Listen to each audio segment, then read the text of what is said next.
Hey guys, welcome to Stoppage Time. I'm Carmine Bianco of WagerTalk.com. The international break is now finally over. We had some Euro 2020 qualifying games over the last 10 days or so, and now we get back to domestic league soccer, primarily the EPL we're going to be discussing, and the MLS playoffs, one of my favorite times of the year, kicks off on Saturday. I will be at one of the games, and we'll get to that in a little while. I'm going to bring in our guests, Paulie Laguretos from WagerTalk.com. He's one of our soccer handicappers.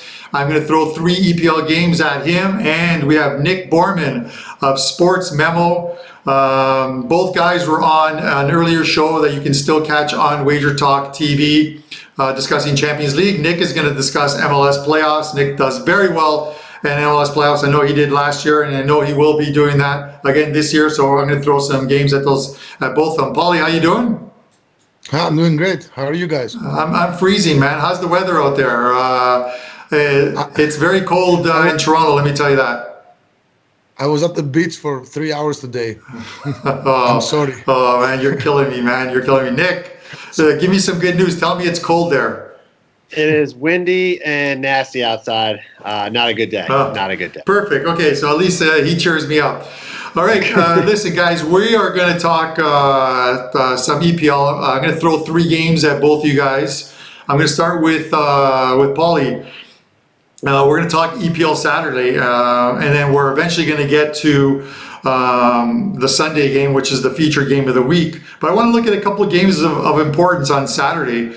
Much has been talked about the struggles of this Tottenham team. They're home to Watford. They're struggling in Champions League. Obviously, they were blown out 7-2 against Bayern Munich. And, with the parity that we have in the EPL, and I'm not really sure if it's parity, I think just teams are underperforming this year. And as bad as things may seem for Tottenham, sitting in 9th place with 11 points, they're only 3 points out of 4th place and one of those Champions League spots.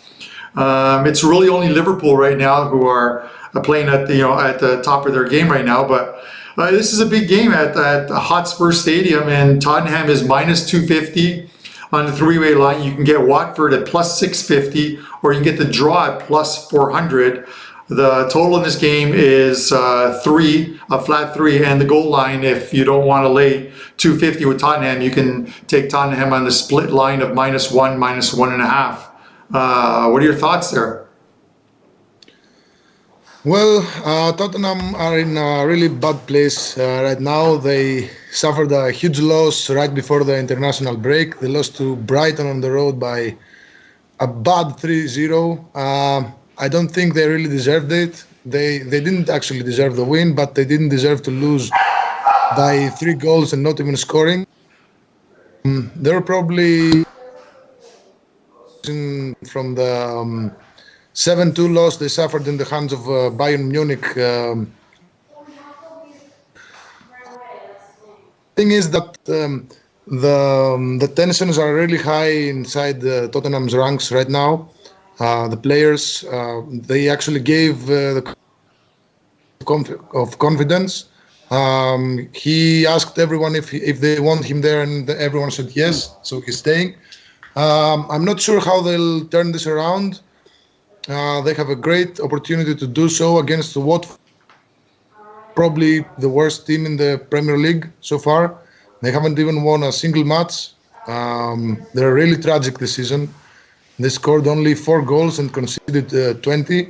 So if this isn't the perfect victim for Tottenham to bounce back, I don't know who is.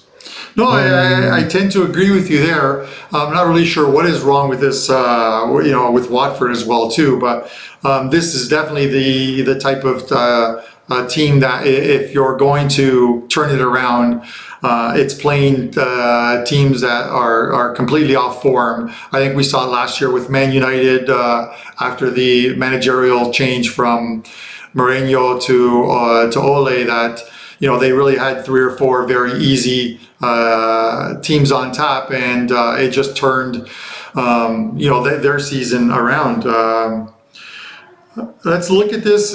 When we talk about underperforming teams, and I hate to say Manchester City are underperforming, but when you look at a team who, the team they have on the bench could literally start and probably finish top four in the EPL.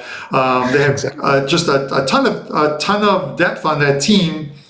They dropped another game. They've lost 2 of their last 4 to fall 8 points back of Liverpool. I just haven't seen that coming. I didn't see it coming. And in all honesty, this is it's a tougher contest, I think, than most might think. You know what I mean? They go to Selhurst Park to play Crystal Palace, and this is a team that came to the Etihad last year and surprised Man City 3-2. So you just never know in the EPL on any given weekend. Any team, I think, can be beaten. But if you like Crystal Palace, you'll get plus 1,200 on your money. If you like Man City, you're going to have to lay minus 427 on the three-way line. The draw is plus 600. The total is 3.5. Or if you obviously don't want to lay 427 with Man City, the goal line is a split line of minus 1.5, minus 2 goals. Can City turn it around? Yes, they definitely can, but it's not point because Crystal Palace are coming off back-to-back wins. In their last match before the break, they came back from 1 goal behind to beat West Ham on the road by 2-1. More importantly, Crystal Palace are really solid when they play at home. As they've only conceded 1 goal in 5 matches in all competitions at home this season. They kept 4 clean sheets. They didn't have any great opposition. They had Norwich, Aston Villa, Everton, and a cup match against a regional side. But still, it goes to show that they're very serious, especially on the defensive end when they play at home. But offensively, they're still struggling a bit to find their mojo. They've only scored 8 goals so far, but they are actually doing a better job than I thought they would this season. As for this match, I don't think that they can hold off Manchester City because City, they lost badly to Wolves right before the break. They lost by 2-0 at home without even scoring. So they'll surely want to give answers about that and start. It's not easy, but I think that Manchester City will be able to take all 3 points from this match, despite losing one of their key midfielders to an injury. Kevin De Bruyne, the Belgian star midfielder, has been ruled out of this match. But as you said, even Manchester City's B team, the reserve squad, is good enough to compete in the Premier League, so they'll figure it out. Yeah, when we talk about injuries in the international break, it's something that happens. We want to see our national teams play, but it comes with sort of the caveat that players do get injured. We saw it in Spain with David De Gea, and he'll be out. And we'll discuss that further. He'll be out on Sunday. He won't play. But injuries are part of the game. They do have a deep bench, and as far as Crystal Palace, yes, they're much better than they were last year at this point. I think last year out of the gate, I think they dropped their first 6 or 7 games. I'm not entirely sure, but and weren't scoring goals. So having 8 goals here is probably a good thing for them. All right, listen, we're going to switch gears up for a second here. We're going to talk MLS playoffs. We're going to bring in Nick Borrman. Listen, I'm looking forward to the playoffs, to the MLS playoffs. You've got 4 games on Saturday. I'm going to be at one of them. I'm a TFC season ticket holder, so I'm going to be at what could be Wayne Rooney's last game in the MLS for DC United. He'll be heading back to the UK. So we're not going to cover that game. I tend to think that It's going to be a low-scoring game. DC kept 5 clean sheets to close out the season. Altidore is questionable. I didn't get a report today, but he hasn't been practicing with the team. He's been on the field doing some running exercises. He's not going to be 100% come Saturday. Whether he plays, we'll know when the practice reports come out for today. But if he does play, 75%, Josie Altidore is still better than a lot of the attackers out there. The guy was third this season in goals per minute scored in the league. So you've got to have a guy like that in the lineup. Without him in the lineup, DC does stand a chance of winning this game. But in the lineup, I'll take Toronto. Let's switch gears. Let's go to the first game, Nick. Seattle-Dallas. Sounders, 11 years in the league, 11 playoff appearances. I got to see them here in Toronto twice in the MLS Cup Finals. They beat Toronto the first year, and then Toronto exacted some revenge 2 years ago in winning the Cup. They played Dallas, one of the youngest teams in the MLS. Seattle's minus 124. Dallas is plus 335, and the draw here is plus 296. The total's 3. Nick, give me a winner. Let's hear it. Well, one thing I do want to mention here for the bettors, a couple things to know going into the playoffs, right? So we have the change this year. Correct. MLS wanted more emphasis on the regular. The playoffs after the first round used to be home and away, 2-leg aggregates. This year they changed to single elimination games all the way through the playoffs. And so MLS, listen, it's always very, very home heavy. I mean, it seems to be one of the most of any soccer league, across Europe too, that the home teams have a really high win percentage. So they put a lot of emphasis on trying to get into those top 4 spots to get yourself a home game that first one. So it's good to know that the home teams are going to have a huge advantage here. I think we're going to see that throughout these playoffs. And knowing that, bettors have to pay attention to the fact that these are one-off games. So when we're talking about betting lines, you got to make sure you understand that the line that you see that you're betting is just regulation and stop. Games tied after that stoppage time. These games go to extra time. Like there's 2 15-minute periods and then penalties. Your bet's already graded before that happens. So you can get plays like to advance, which would incorporate those times. But here you're talking and stoppage time. So I just wanted to clarify that for everybody. Yeah. So here, Seattle. I just mentioned it before. Home teams. I think we're going to see a lot of home teams come through in this first round, especially because you have a little bit more disparity of talent. Seattle, they were 11 wins, 4 draws, 2 losses at home this year, plus 13 goal differential.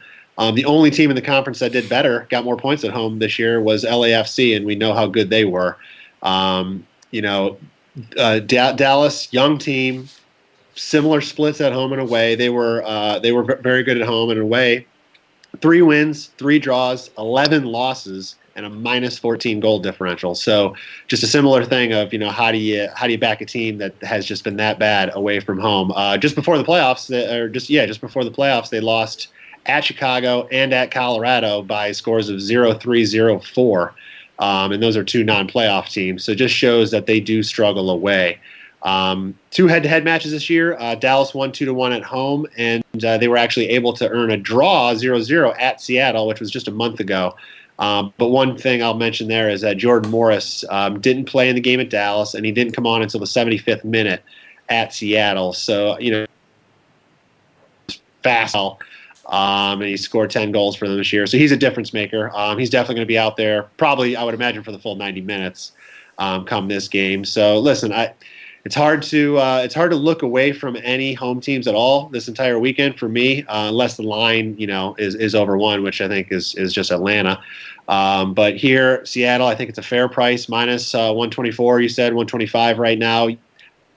I'm out there if you're looking at the Asian handicap at minus 3/4 of a goal, but to be able to win this one and hopefully in regulation time. All right, that's Nick Borrman of Sports Memo on this Seattle-Dallas game. We've got a couple more games to cover with Nick.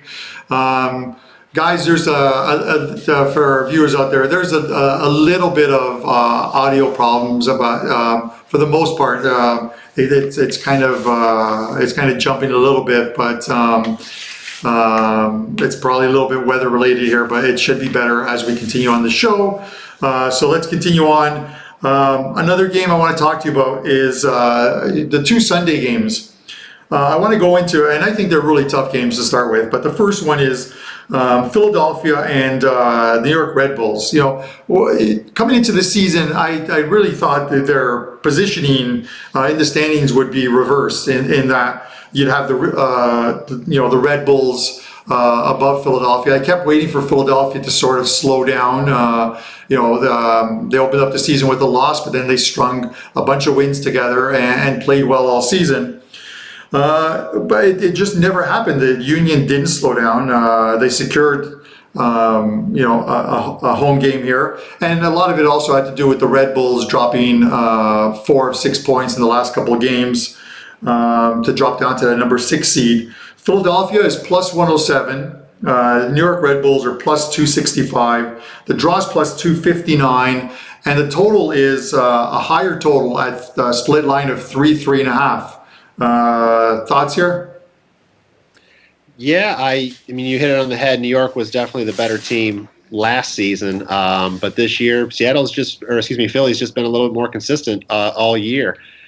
Similar home and away splits that we were just talking about in the last game. Philly 10 wins, 4 draws, 3 losses at home, plus 17 on the differential.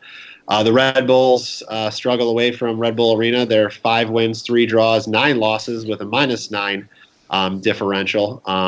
And the teams when they played this year, I don't know. You looked at both. You can look at both scores, each team, but really, as you looked at both games and watched both all the way through, I think Philly, they won 3-2 at home. They lost 0-2 at New York, but I think over the course of both games, I think they were the better team.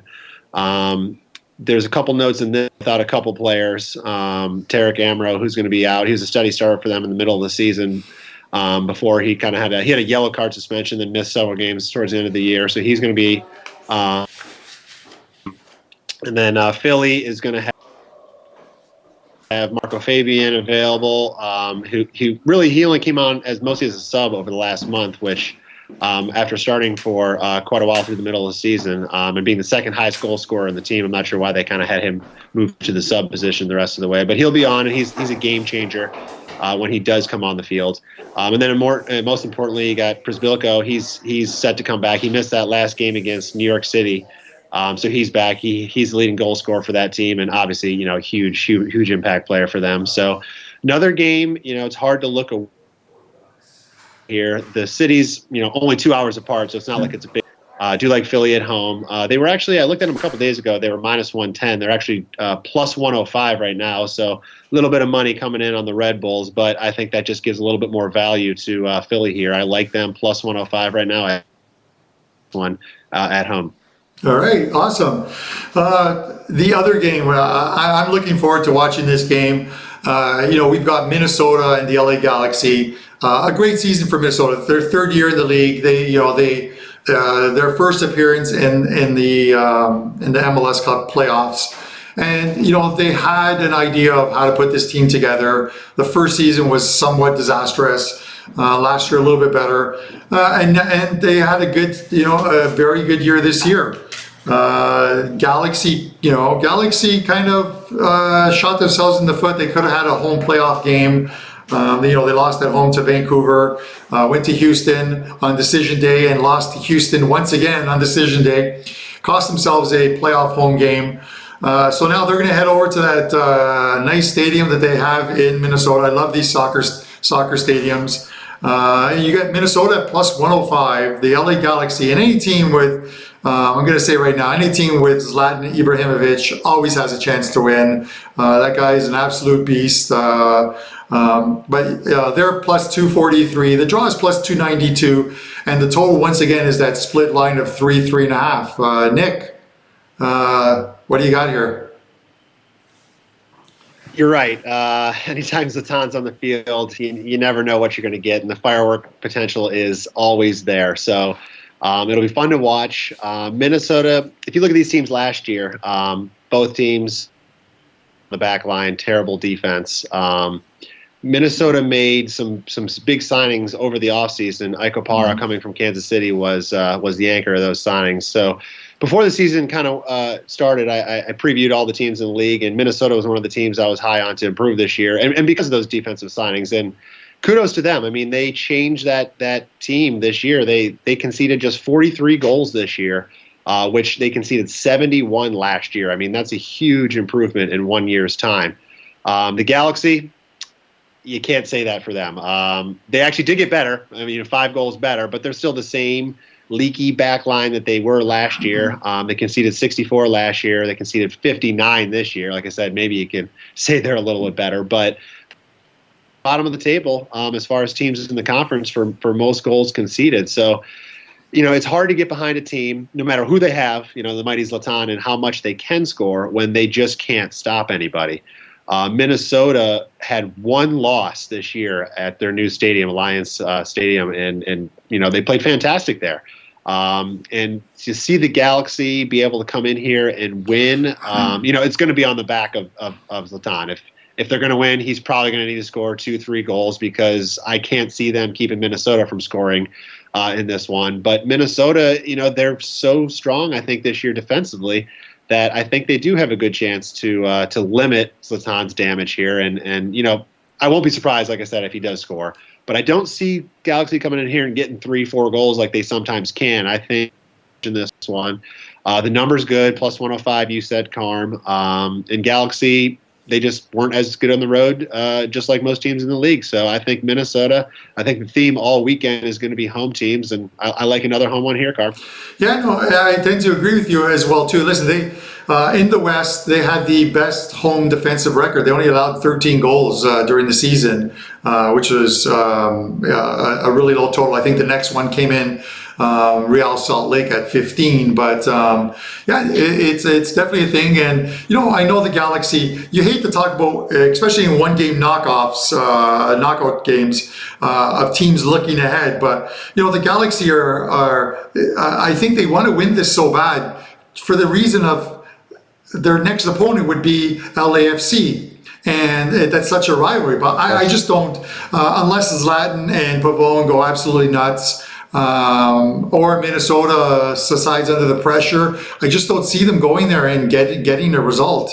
I hope Minnesota in their first playoff appearance aren't nervous. They come out, and with Opara and holding up that back line, it's definitely going to help. So I tend to agree with you on that. Thanks, Nick. Listen, guys, this is a big weekend in soccer. EPL, both Saturday, Sunday, MLS, both days. You'll see it on the bottom there. If you want Paulie's plays, go to WagerTalk.com, punch in EPL 15, and you'll get any of Paul's soccer packages on Saturday and Sunday for only $10. You can buy as many packages if he has EPL, MLS, La Liga, whatever packages. Punch in that code. It'll work for all of his packages and get them for $10 each. Same thing, head over to Sports Memo. For Nick, you'll use promo code MLS15. That's the same code for mine at WagerTalk. Any of Nick's soccer cards that are up this weekend, you'll get them for only $10. That's a great deal. Nick did extremely well last year in MLS. And during the season, and I'm looking at him having a big MLS playoff season this year. Paul, we're going to finish it off with you. Sunday's game, probably the biggest game of the weekend.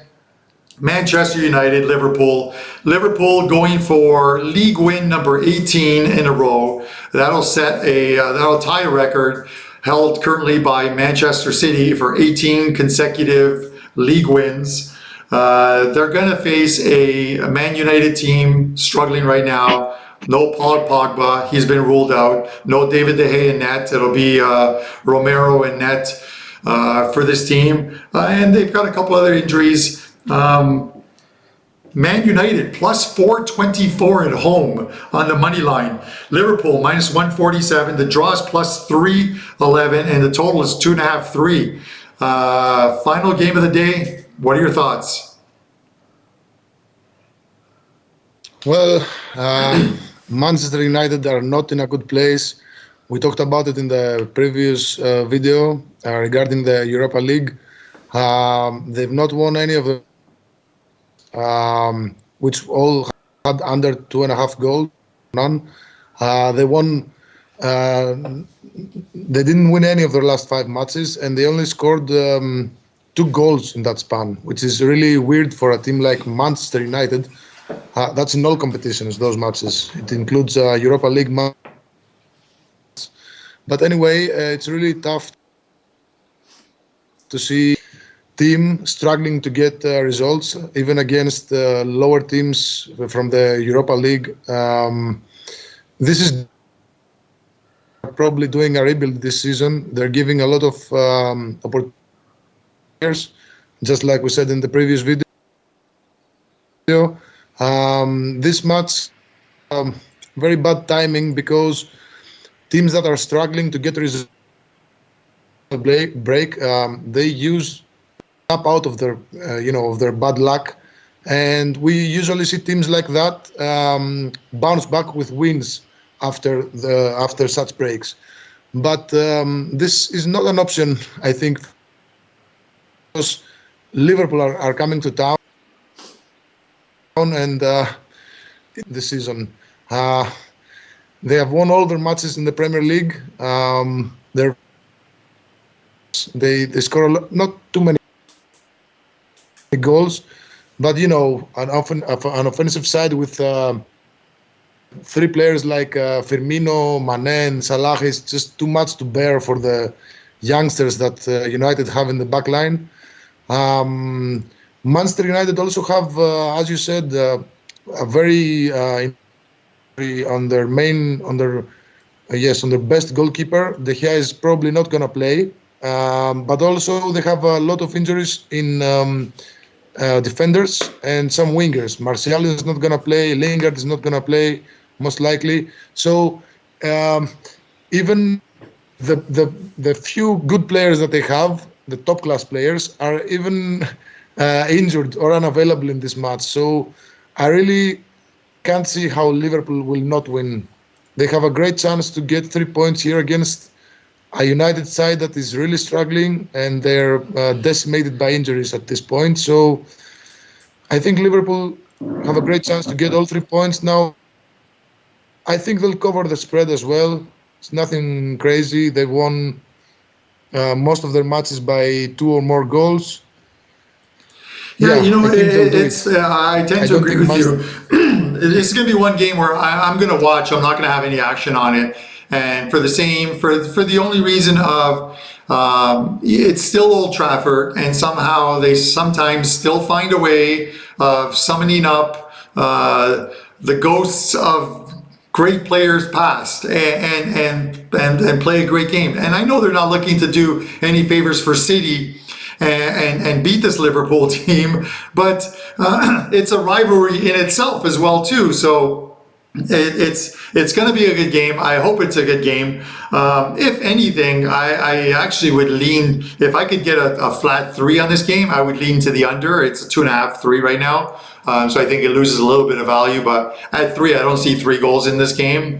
I think that United can sort of hold it together, but ultimately I think they do lose this game to Liverpool. Okay, listen, guys, I want to thank you guys for coming. For the watchers out there, if there's anything you guys want us to discuss in a future show, leave it in the comment section. I always try and get back to you guys. Use the code for this weekend, MLS 10. Both at WagerTalk.com and Sports Memo for both Nick Borrman and my plays, and get $15 off. So it's you'll get the package for 10 plays. I have an MLS 4-pack up. These guys both have plays up right now. For Paulie at WagerTalk, use EPL 10 as well too, and get his any of his soccer plays during this weekend packages for only $10, $15 off. Guys, listen, good luck this weekend. Great weekend, and we'll convene back next week to talk some Champions League. And thanks to everyone for watching. This is Stoppage Time with Carmine Bianco.